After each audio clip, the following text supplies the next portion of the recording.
Good morning, friends. Standard 11th, subject English, unit number 3, and we are taking comprehension 2.1, C 2.1, read 2, unit 3, read 2, and we are discussing about comprehension based on textbook contents. તો અહીંયા 2.1માં put true or false, ખરું કે ખોટું એ તમે દર્શાવો. This oak is wider than its height. ઓકનું વૃક્ષ એની ઊંચાઈ કરતાં વધારે પહોળું હતું.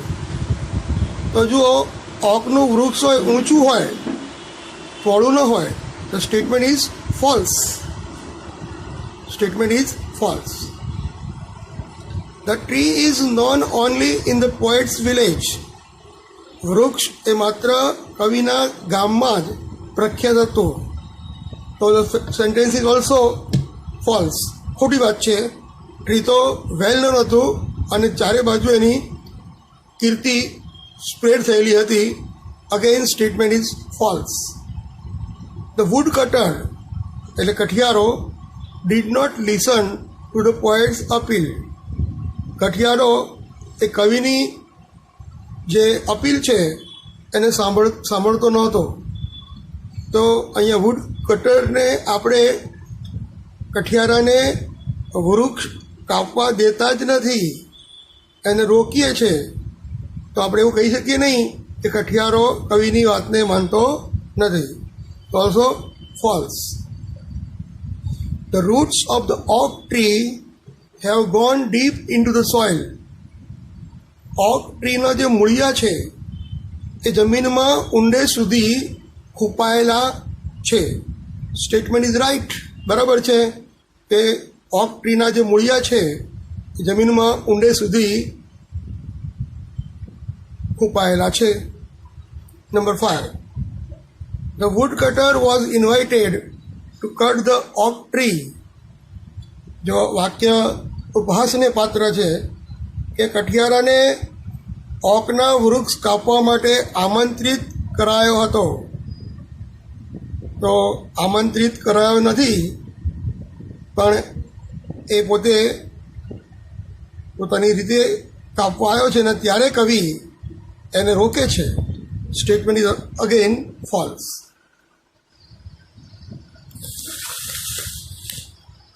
હવે 2.2માં arrange the sentence in a proper sequence according to the poem.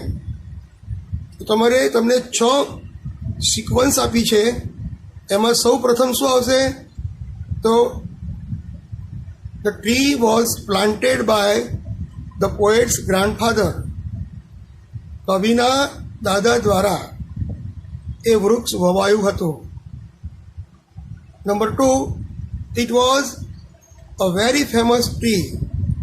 તે અત્યંત પ્રસિદ્ધ વૃક્ષ હતું. Number 3, it is well known in surrounding areas. તે ચારે તરફ પ્રસિદ્ધ હતું.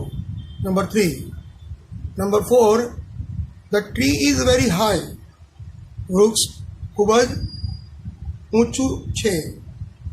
Number 5, the poet wished to sit under the shade of the big oak. ઓકના વૃક્ષના છાયામાં કવિ બેસવા ઈચ્છતા હતા. તો નંબર 5. અને last but not least, the poet passed his life. કવિએ પોતાનું જીવન ગુજાર્યું. ક્યાં? In the company of the tree. એ વૃક્ષની સાથે પોતાનું જીવન વ્યતીત કર્યું. હવે C 2.4 answer the following questions in 1 or 2 sentences each. 1 કે 2 વાક્યોમાં જવાબ આપવાના છે. What does the poet appeal to the woodman. કઠિયારાને કવિ સી આજીજી કરે છે. ધ પોએટ જીપી મોરિસ, કવિનું નામ છે, appeals to the woodman not to fell the tree. વૃક્ષને કાપીશ નહીં તેની આજીજી કરે છે. The poet owes a lot to the tree and was emotionally attached to the tree. એ વૃક્ષથી લાગણીથી જોડાયેલા છે અને તે એમને એ વૃક્ષને પોતક્યું માને છે. ધેરફોર હી રિક્વેસ્ટ, આથી તે વિનંતી કરે છે the woodman to spare the tree. વૃક્ષને છોડી દેવાની આજીજી કરે છે, કાપવાની ના પાડે છે. What does earth bound ties means? Earth bound ટાઈઝનો અર્થ શું થાય? અર્થ બાઉન્ડ ટાઈઝનો અર્થ શું થાય? તો every tree has roots and roots are deeply bound in the earth. પ્રત્યેક વૃક્ષનું જે વૃક્ષ છે એના મૂળિયા જમીનમાં ઊંડે સુધી ખૂંપાયેલા હોય છે. ધેરફોર આથી અર્થ બાઉન્ડ ટ્રીઝ એટલે કે પૃથ્વી એટલે કે જમીનની જોડે રહેલા મૂળિયા means the roots of the tree, વૃક્ષના મૂળિયા, which the tree is bound to the earth, જેને કારણે જેને લીધે જમીનથી વૃક્ષ બંધાયેલું છે. Describe the tree in brief. તમારે ટૂંકમાં જે કવિએ વૃક્ષનું વર્ણન કર્યું છે એ તમારે લખવાનું છે. The oak tree for which the poet appeals to the woodman not to cut. Oak ટ્રીને કવિ કઠિયારાને ઓક ટ્રી કાપવાની ના પાડે છે. વોઝ સોન બાય હિઝ, એના પિતા દ્વારા, દાદા દ્વારા, પૂર્વજો દ્વારા એ વૃક્ષને વાવવામાં આવેલો. ઇટ વોઝ વેરી ઓલ્ડ, તે ખૂબ જ જૂનું પુરાણું હતું. એન્ડ હ્યુજ ટ્રી, વિશાળ વૃક્ષ હતું. It was a popular tree, એ એવું પ્રખ્યાત વૃક્ષ હતું. હુઝ ગ્લોરી, કે જેની ભવ્યતા, એન્ડ ફેમ, કીર્તિ, was spread till long distance, દૂર દૂર અંતર સુધી એની કીર્તિ, એની ભવ્યતા ફેલાયેલી હતી. ઓવર લેન્ડ એન્ડ સી, સમુદ્ર અને જમીન ઉપર ચારે તરફ એની કીર્તિ ફેલાયેલી હતી. Number 4, which feelings of the poet for the oak tree appeal to you? Mark 3 properties. કવિની ઓક વૃક્ષ માટેની કઈ લાગણીઓ તમને સ્પર્શી જાય છે? 3 મુખ્ય લાગણીઓ પર નિશાન કરો. તો અહીંયા the tree was planted by the poet's grandfather. વૃક્ષ એ કવિના દાદા દ્વારા રોપવામાં આવેલું. It was planted near his house, એ તેમના ઘરની નજીક ઉગાડવામાં આવેલું. The poet played with his sister under the tree. કવિ તેમની બહેનો સાથે વૃક્ષની નીચે રમતા. He experienced the tender love of mother under the tree. તે પોતાના માતાનો પ્રેમ વૃક્ષની નીચે એ અનુભવ કરતા. It was a very huge and well known tree. તે વિશાળ અને પ્રખ્યાત વૃક્ષ હતું. The 3 properties are sentence number 4, 3 and 1. તો આ યુનિટ નંબર 3નો વોક્યુબ્યુલરી આપણે જોઈએ. અને ટેક્સ્ટની અંદર જે આ વોક્યુબ્યુલરી છે, કોમ્પ્રિહેન્શન છે અને ફંક્શન અને રાઇટિંગ, એમ 4 સેગમેન્ટ એટલે કે વિભાગ છે. પહેલું આપણે કોમ્પ્રિહેન્શન દરેક પાર્ટમાં, પછી વોક્યુબ્યુલરી અને પછી ફંક્શન અને છેલ્લું રાઇટિંગ. આ 4 ટોપિકમાં જે પરીક્ષાલક્ષી હશે એ જ હું લઈશ. પરીક્ષામાં પૂછાય મહત્ત્વનું હશે એ જ આપણે લઈશું. અથવા તો તે પરીક્ષામાં ઇનડાયરેક્ટલી પૂછાય, પ્રત્યક્ષ ન પૂછાય પણ પરોક્ષ રીતે પૂછાય તો એવા પોઈન્ટ્સ આપણે લઈશું. V1, to correct the meaning of the sentence, rewrite one of the underlined parts. તો અહીં તમને જે રેખાંકિત કરીને ભાગ આપેલો છે એની જગ્યાએ યોગ્ય શબ્દ તમારે મૂકવાનો છે. આપણને જે શબ્દ આપેલો છે એ અયોગ્ય છે, મિસફિટ છે, એની જગ્યાએ તમારે સાચો શબ્દ મૂકવાનો છે. ચલો પહેલું જુઓ, એફોરેસ્ટેશન.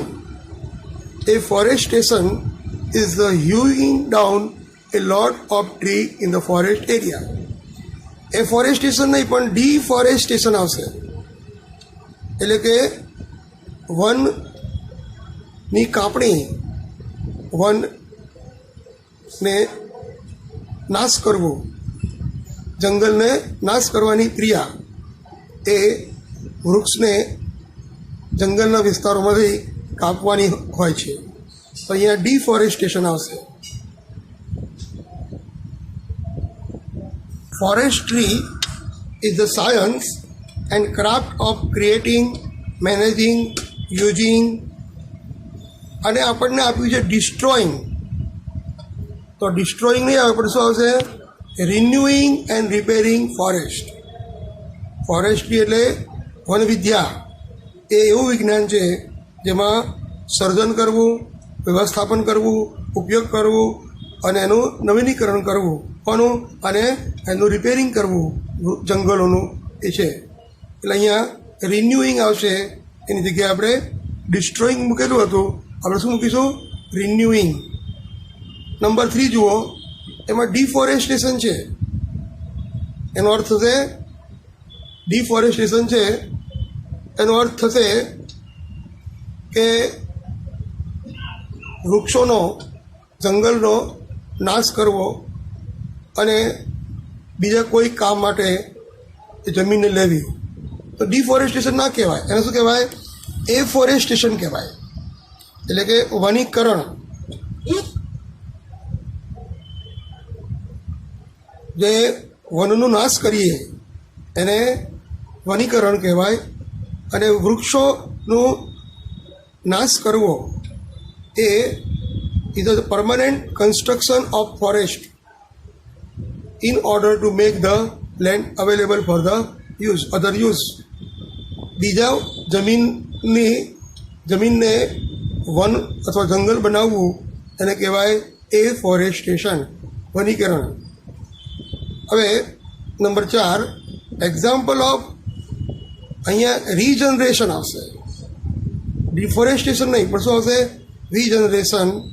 Include conservation of forest land into the crop land. તો આપણને જે શબ્દો આપ્યા છે એ ખોટા છે, એની જગ્યાએ સાચા શબ્દ લખવાના છે. હવે 5મામાં તમે જુઓ, deforestation is the natural and intentional restocking of existing forest and woodland that have been destroyed. તો ડિફોરેસ્ટેશન નહીં પણ શું આવશે? એફોરેસ્ટેશન. એટલે કે કુદરતી અને ઇરાદાપૂર્વક જંગલો જે અસ્તિત્વ હોય એ જંગલની વસ્તુઓને નાશ કરવાનો, એટલે જંગલો સાફ કરી અને એ જમીનને બીજા ઉપયોગમાં લેવાની, તો એને કહેવાય એફોરેસ્ટેશન. હવે V2,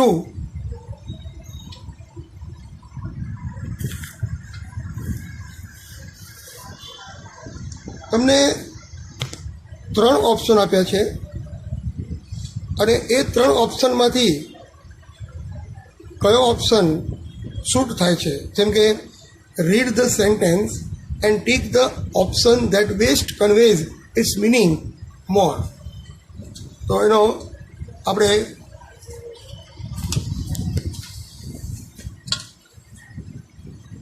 woodman spare that tree. Woodman એ વૃક્ષને છોડી દે, એનો અર્થ woodman is prevented from cutting the tree. It was my forefather's hand that placed it near his કોટ.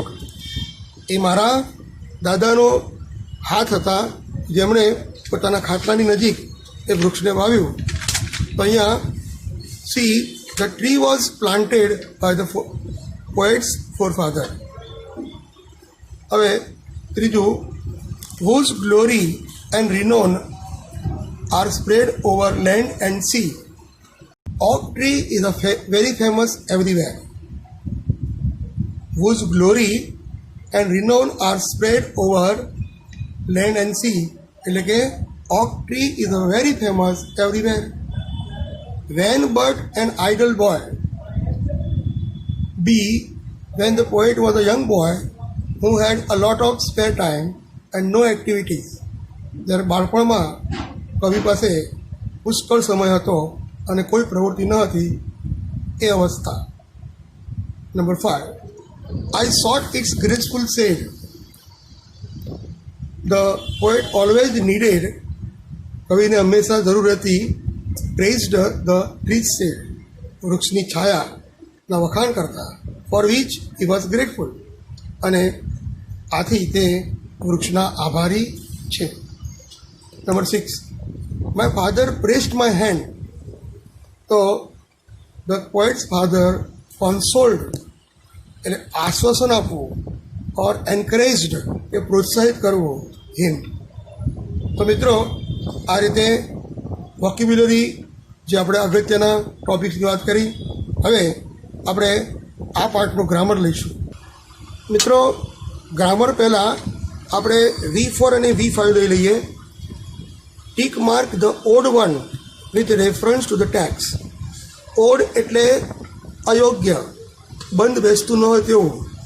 જેમ કે આપણે એમ કહીએ એ બ્રાન્ચ એટલે ડાળખી, બો એટલે પણ ડાળખી, ટ્વિંગ એટલે પણ ડાળખી, પણ ફોરેસ્ટ એટલે જંગલ. તો એ ઓડ કહેવાય. એક્સપ્લોઇટ નાશ કરવો, ઓપોઝ વિરોધ કરવો, ઓપ્રેસ દમન કરવો, પણ ડિસ્ટ્રોય એટલે વિનાશ કરવો, એ ઓડ વન છે. ધ ફેલિંગ એટલે કાપવું, કન્ઝર્વેશન સાચવણી કરવી, ફોરેસ્ટેશન વનીકરણ કરવું, રિફોરેસ્ટેશન પુનઃવનીકરણ કરવું. તો આમાં એ ફેલિંગ છે એ ઓડ વન છે. ફ્રૂટ ફળો, નટ્સ સૂકો મેવો, હર્બ્સ વનૌષધિ અને જામ. તો આ ત્રણ વસ્તુ જે કુદરતી છે, જ્યારે જામ છે એ કૃત્રિમ રીતે ફેક્ટરીમાં બનાવેલી મુરબ્બો છે. એ બેન એટલે પ્રતિબંધ, પોલિસી એટલે નીતિ, ગવર્મેન્ટ એટલે સરકાર, એ રેઝિસ્ટન્સ એટલે વિરોધ કરવો, એ ઓડ વન છે. એ મધર માતા, લોંગિંગ એટલે ઈચ્છા, ડેથ એટલે મૃત્યુ અવસાન, અને ગ્રેવ એટલે કબર. તો અહીંયા ગ્રેવ જે છે એ નિર્જીવ વસ્તુ છે, આપણે એને ઓડ વન કહીશું. હવે V5માં tick mark the word of pair of words that best conveys the relationship to given pair. જેમ તમે ધાવ એટલે તમે કોના માટે વપરાયું છે? વુડમેન માટે. એમ ધી તો ધ ઓક ટ્રી. ધી એટલે યુ કોના માટે વપરાયું છે? કવિ પોતે ઓકના વૃક્ષને સંબોધે છે. એ જ રીતે ટાવરિંગ ઓક. ઓક કેવું છે? ગગનચુંબી, ઊંચું છે. જ્યારે આઇડલ તો બોય, આઇડલ બોય આળસુ છોકરો. ધાય તો યોર, ધાય એટલે તમારું. અને અહીંયા ધાવ એટલે યુ, ધાવ એટલે યુ. ફોર ફાધર પૂર્વજો તો પ્લાન્ટેડ. તો અહીંયા વુડમેન તો કટ, વુડમેન તો કટ. મિત્રો, એક્સપ્રેસિંગ કોન્ટ્રાસ્ટ. એક્સપ્રેસિંગ કોન્ટ્રાસ્ટ એટલે વિરોધાભાસ વ્યક્ત કરવો. અને એ માટે આપણી પાસે ધો, જોકે, બટ, યેટ, સ્ટીલ અને ઇનસ્પાઇટ ઓફ, ડિસ્પાઇટ જેવા પદો છે એટલો ઇન્ટરેસ્ટિંગ મુદ્દો છે અને 12થમાં પૂછાય છે, એટલે આ ટોપિકને નેક્સ્ટ લેક્ચરમાં લઈશું. Okay, C you again in the next lecture. Bye bye.